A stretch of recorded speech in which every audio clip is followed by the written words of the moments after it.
My previous adventure bikes have included bikes like the Africa Twin and the KTM 890 Adventure, and those bikes have been awesome. They've carried me across the country and back.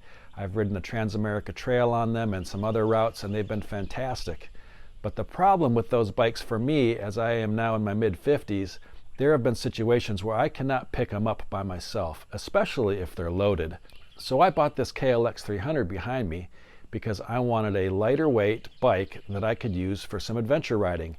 Now granted, this isn't a long haul bike, and that's not why I bought it. I bought it for local routes, or if I need to trailer the bike to, let's say, the Smoky Mountain 500 or the South Carolina Adventure Route or any of the BDRs, I can do that, have an awesome time riding the routes. It's still capable enough to ride on the highways when you need to, but it's light enough that I can ride solo and not stress about whether I'm going to get myself into a jam or not.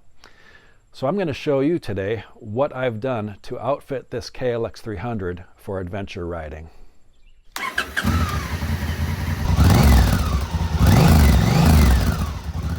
I'm going to start at the front of the bike and work my way back. So on the front, I have some shock socks. They are a simple solution to help keep dirt and dust out of the fork seals, and they've been great so far. I've had them on other bikes. I like them. They're simple to install, and no issues at all ever with the shock socks on. I also put in the Auxito LED headlight. The stock headlight is pretty underwhelming. The Auxito works great, and it's a simple, cheap upgrade, one that I would definitely recommend. All right, now starting at the top of my handlebars, as you can see, I have some double take mirrors installed. Can't complain at all with their functionality. They give great visibility. You can extend them out, you can fold them in, you can take them off. If you crash, they just kind of pop apart and you can put them back together. No issues at all with them. They are a great addition. I have my Garmin GPS 396 cradle mounted here. I don't have the unit attached at the moment, but I prefer to ride with a dedicated GPS unit. I know a lot of people like their phones. They all work. I just prefer my dedicated unit, so that's why I have that cradle mounted there. When I bought the bike from the dealer, I had them installed before I even picked it up. These Pro Taper CR high bend bars. I really like the way they feel. They give me just the right amount of rise, and I like their width. They also installed, I had asked for bark busters, and they had installed these Acerbis hand guards, which I'm not as pleased with. And the reason why I don't like the Acerbis is they kind of taper in and kind of encroach on the space for the control area. And the dealer took it upon themselves to saw off the end of my levers, which I don't think they would have had to do with bark busters. Bark busters stay a little wider. They don't taper in right away.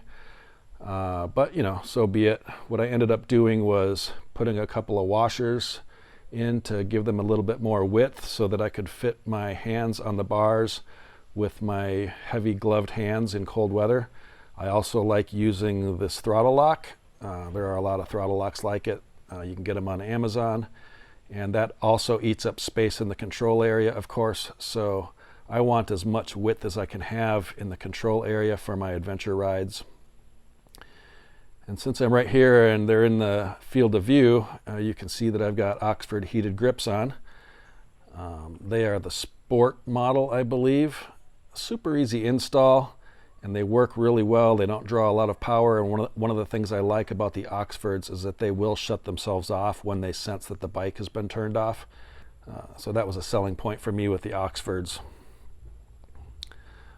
Moving back across the handlebars, you can see that I have a different clutch perch and clutch lever on, and I'm going to walk around so you can see it from the other side. This is a Pro Taper clutch perch and clutch lever. They come as a kit.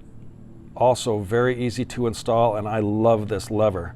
Super easy to adjust. The pull is just fine on it. It's less jiggly than the OEM lever.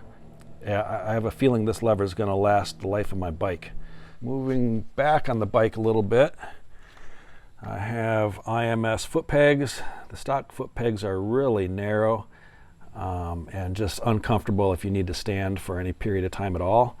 So these IMS super stock pegs went on super easy. They're a direct swap, and I'm very happy with them. Now moving back further, as you can see, I have a Tusk rack. Now I made a separate video already on the Tusk rack. I like the rack. I had a lot of trouble with Rocky Mountain ATV's customer service in the process of installing that rack. So you can watch that video if you want more details on that. But in the end, I am happy with the rack. And the reason I wanted to install that rack was so that I could use these Tusk Pilot soft bags and use the quick release mounting plate that attaches them with just the pull of a cable on and off the bike. So if I'm at a campground, I can pull the bags into my tent. If I'm at a hotel, I can carry them in. So far, so good.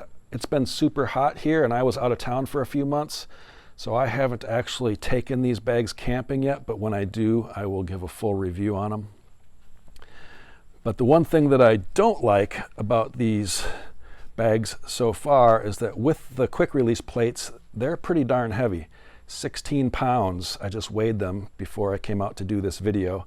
That's a fair amount of weight, and that doesn't include the rack. So something to consider if you're looking at that option.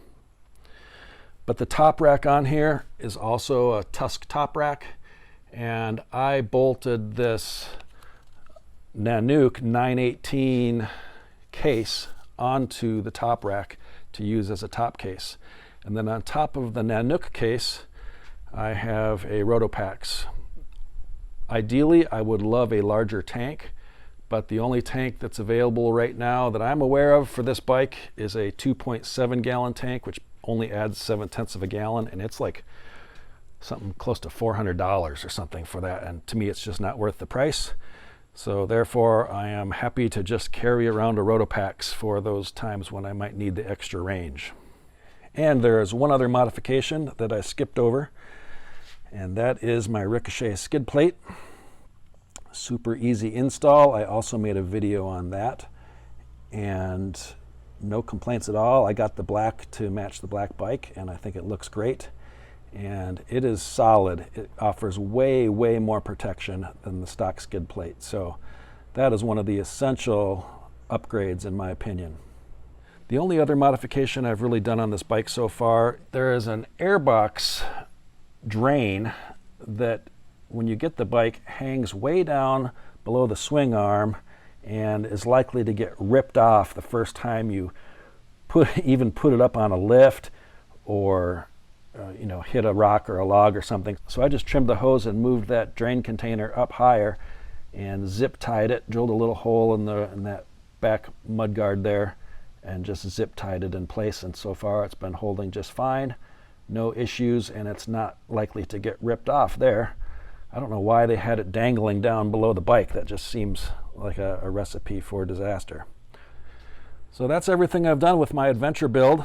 I am looking forward to taking some rides and camping with it when the weather cools off a little bit more. It's been super hot here in South Carolina, and I just don't like camping in 90-degree temperatures and 90% humidity in my tent. But I think within the next month, we should have some camping opportunities. So I appreciate you watching this video. If you found it helpful, I hope you'll like the video and subscribe to my channel.